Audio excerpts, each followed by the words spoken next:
Oh, sorry.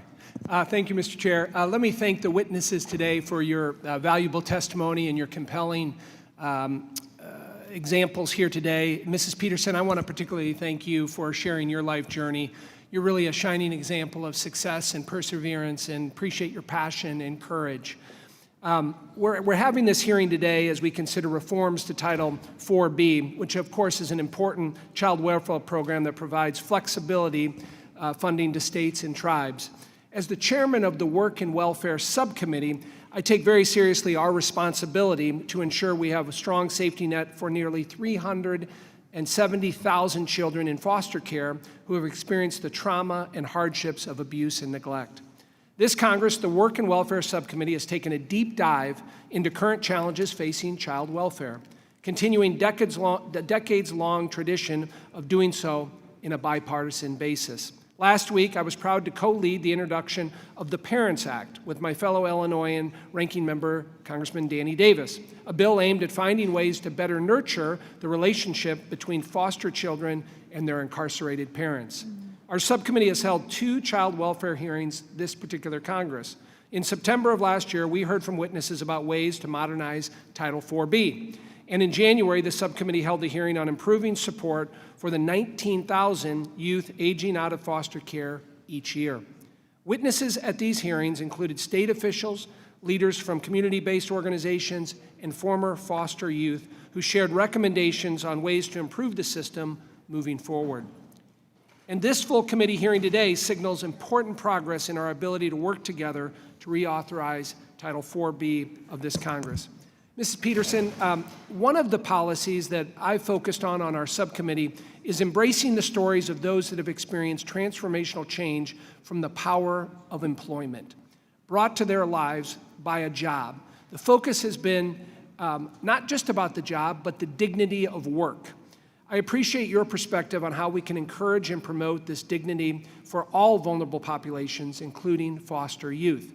As you know, only about 55% of foster youth are in full-time employment past the age of 18. In our opinion, let's strike that. In your opinion, why is the percentage so low, and how can we improve barriers to full-time employment for foster youth?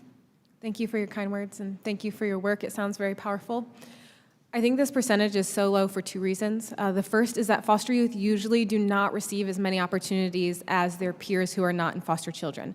That can be because foster youth tend to be stigmatized as troubled children, which makes it harder for them to gain employment as young people, or because foster youth usually move from home to home unexpectedly.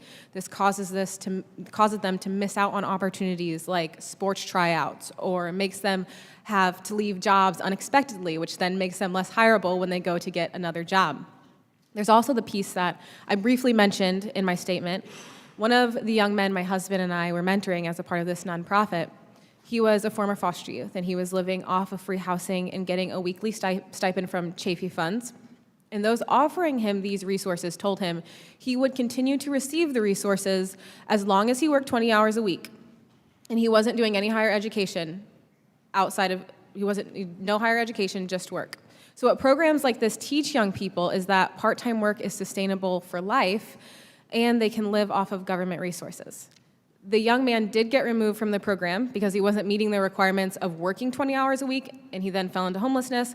But just a couple months later, he gained full-time employment.